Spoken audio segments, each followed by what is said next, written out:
They began to meet more people. For the most part, these were staring before them, murmuring indistinct questions, jaded, haggard, unclean. One man in evening dress passed them on foot, his eyes on the ground. They heard his voice, and looking back at him, saw one hand clutched in his hair and the other beating invisible things. His paroxysm of rage over, he went on his way without once looking back. As my brother's party went on towards the crossroads to the south of Barnet, they saw a woman approaching the road across some fields on their left, carrying a child and with two other children, and then passed a man in dirty black with a thick stick in one hand and a small portmanteau in the other. Then round the corner of the lane from between the villas that guarded it, at its confluence with the high road, came a little cart drawn by a sweating black pony and driven by a sallow youth in a bowler hat, grey with dust. There were 3 girls, East End factory girls, and a couple of little children crowded in the cart. "This'll take us round Edgware?" asked the driver, wild-eyed, white-faced.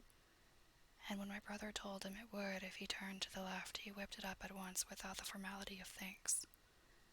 My brother noticed a pale gray smoke or haze rising among the houses in front of them, and veiling the white facade of a terrace beyond the road that appeared between the backs of the villas. Miss Elphinstone suddenly cried out at a number of tongues of smoky red flame leaping up above the houses in front of them against the hot blue sky. The tumultuous noise resolved itself now into the disorderly mingling of many voices, the gride of many wheels, the creaking of wagons, and the staccato of hoofs. The lane came round sharply, not 50 yards from the crossroads. "Good heavens!" cried Miss Elphinstone. "What is this you are driving us into?" My brother stopped. For the main road was a boiling stream of people, a torrent of human beings rushing northward, one pressing on another. A great bank of dust, white and luminous, in the blaze of the sun made everything within 20 feet of the ground gray and indistinct, and was perpetually renewed by the hurrying feet of a dense crowd of horses and of men and women on foot, and by the wheels of vehicles of every description. "Way," my brother heard voices crying, "make way." It was like riding into the smoke of a fire to approach the meeting point of the lane and road. The crowd roared like a fire, and the dust was hot and pungent, and indeed a little way up the road a villa was burning and sending rolling masses of black smoke across the road to add to the confusion. 2 men came past them, then a dirty woman carrying a heavy bundle and weeping. A lost retriever dog with hanging tongue circled dubiously around them, scared and wretched, and fled at my brother's threat.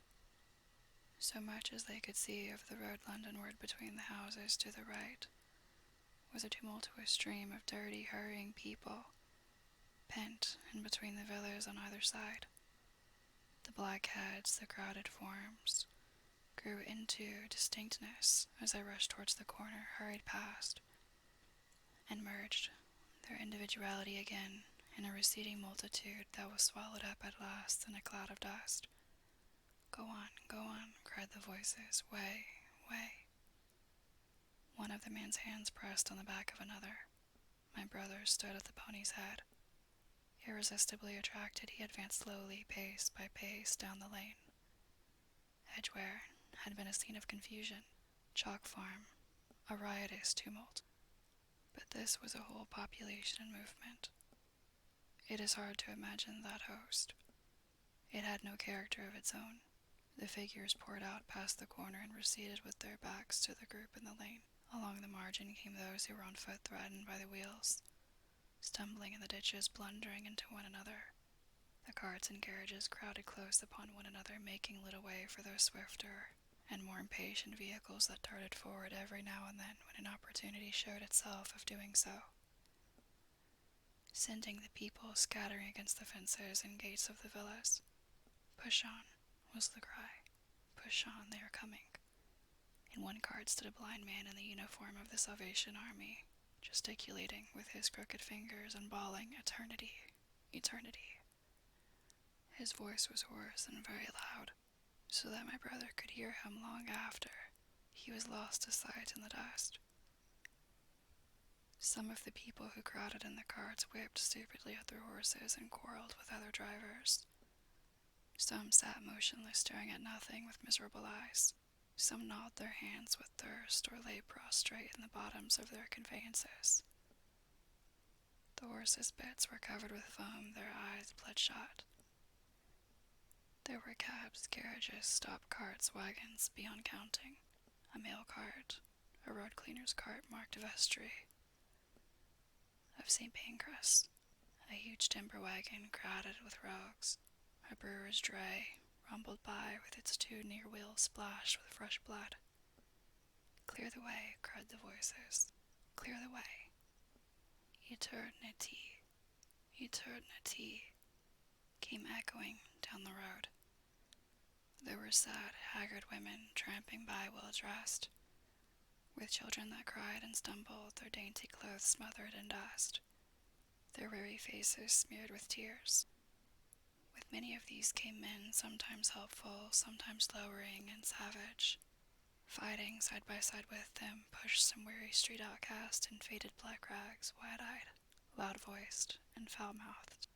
There were sturdy workmen thrusting their way along, wretched, unkempt men, clothed like clerks or shopmen, struggling spasmodically. A wounded soldier my brother noticed, men dressed in the clothes of railway porters, one wretched creature in a nightshirt with a coat thrown over it. But varied as its composition was, certain things all that host had in common. There were fear and pain on their faces, and fear behind them. A tumult up the road, a quarrel for a place in a wagon, sent the whole host of them quickening their pace. Even a man so scared and broken that his knees bent under him was galvanized for a moment into renewed activity. The heat and dust had already been at work upon this multitude. Their skins were dry, their lips black and cracked. They were all thirsty, weary, and footsore. And amid the various cries one heard disputes, reproaches, groans of weariness and fatigue. The voices of most of them were hoarse and weak. Through it all ran a refrain: "Way, way, the Martians are coming." Few stopped and came aside from that flood. The lane opened slantingly into the main road with a narrow opening, and had a delusive appearance of coming from the direction of London. Yet a kind of eddy of people drove into its mouth, weaklings elbowed out of the stream, who for the most part rested but a moment before plunging into it again.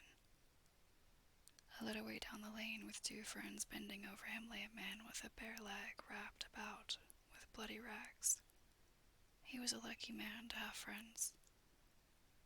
A little old man with a gray military mustache and a filthy black frock coat limped out and sat down beside the trap, removed his boot.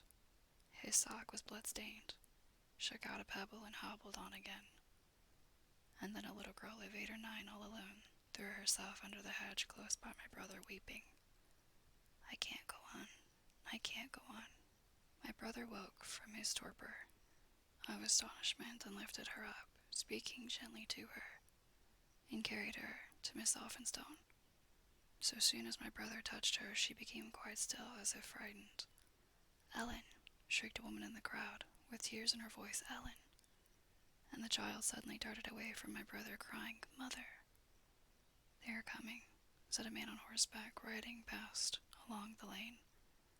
"Out of the way there," bawled the coachman, towering high, and my brother saw a closed carriage turning into the lane. The people crushed back on one another to avoid the horse. My brother pushed the pony and chased back into the hedge, and the man drove by and stopped at the turn of the way. It was a carriage, with a pole for a pair of horses, but only one was in the traces. My brother saw dimly through the dust that 2 men lifted out something on a white stretcher and put it gently on the grass beneath the privet hedge. One of the men came running to my brother. "Where is there any water?" he said. "He is dying fast and very thirsty. It is Lord Garrick." "Lord Garrick," said my brother, "the Chief Justice?" the water?" he said. "There may be a tap," said my brother, "in some of the houses. We have no water. I dare not leave my people." The man pushed against the crowd towards the gate of the corner house. "Go on," said the people, thrusting at him. "They are coming. Go on." Then my brother's attention was distracted by a bearded, eagle-faced man lugging a small handbag, which split even as my brother's eyes rested on it, and disgorged a mass of sovereigns that seemed to break up into separate coins as it struck the ground. They rolled hither and thither among the struggling feet of men and horses. The man stopped and looked stupidly at the heap, and the shaft of a cab struck his shoulder and sent him reeling. He gave a shriek and dodged back, and a cartwheel shaved him narrowly. "Way!" cried the men all about him. "Make way!"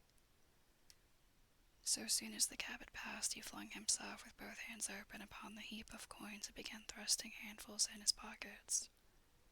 A horse rose close upon him. In another moment, half rising, he had been borne down under the horse's hoofs. "Stop!" screamed my brother, and pushing a woman out of his way, tried to clutch the bit of the horse. Before he could get to it, he heard a scream under the wheels and saw through the dust the rim passing over the poor wretch's back. The driver of the cart slashed his whip at my brother, who ran round behind the cart. The multitudinous shouting confused his ears. The man was writhing in the dust among his scattered money, unable to rise, for the wheel had broken his back, and his lower limbs lay limp and dead. My brother stood up and yelled at the next driver, and a man on a black horse came to his assistance. "Get him out of the road," said he, and clutching the man's collar with his free hand, my brother lugged him sideways. But he still clutched after his money and regarded my brother fiercely, hammering at his arm with a handful of gold. Go on," shouted angry voices behind. "Way, way." There was a smash as the pole of a carriage crashed into the cart that the man on horseback stopped. My brother looked up, and the man with the gold twisted his head around and bit the wrist that held his collar. There was a concussion, and the black horse came staggering sideways, and the cart horse pushed beside it. A hoof missed my brother's foot by a hair's breadth.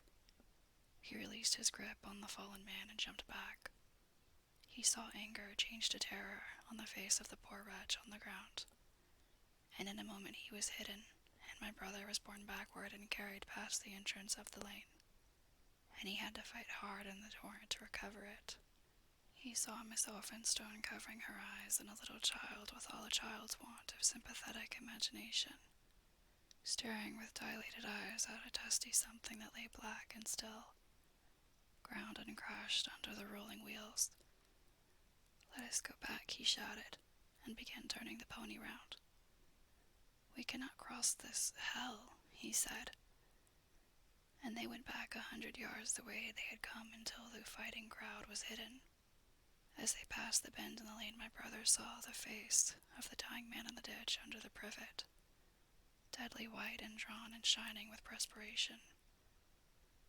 The two women sat silent, crouching in their seat and shivering. Then beyond the bend my brother stopped again. Miss Elphinstone was white and pale, and her sister-in-law sat weeping too, wretched even to call upon George. My brother was horrified and perplexed. So soon as they had retreated, he realized how urgent and unavoidable it was to attempt this crossing. He turned to Miss Elphinstone, suddenly resolute. "We must go that way," he said, and led the pony round again. For the second time that day, this girl proved her quality. To force their way into the torrent of people, my brother plunged into the traffic and held back a cab horse while she drove the pony across its head. A wagon locked wheels for a moment and ripped a long splinter from the chaise. In another moment they were caught and swept forward by the stream. My brother, with the cabman's whip marks right across his face and hands, scrambled into the chaise and took the reins from her. "Point the revolver at the man behind," he said, giving it to her. "If he presses us too hard, no, point it at his horse." Then he began to look out for a chance of edging to the right across the road. But once in the stream he seemed to lose volition, to become a part of that dusty route. They swept through Chipping Barnet with the torrent. They were nearly a mile beyond the center of the town before they had fought across to the opposite side of the way. It was din and confusion indescribable, but in and beyond the town the road forks repeatedly, and this to some extent relieved the stress. They struck eastward through Hadley, and there on either side of the road, and at another place farther on they came upon a great multitude of people drinking at the stream, some fighting to come at the water. And farther on from the lull, near East Barnet, they saw two trains running slowly one after the other without signal or order. Trains swarming with people, with men even among the coals behind the engines, going northward along the Great Northern Railway. My brother supposes they must have filled outside London, for at that time the furious terror of the people had rendered the central termini impossible. Near this place they halted for the rest of the afternoon, for the violence of the day had already utterly exhausted all three of them. They began to suffer the beginnings of hunger. The night was cold, and none of them dared to sleep. And in the evening many people came hurrying along the road nearby their stopping place, fleeing from unknown dangers before them, and going in the direction from which my brother had come.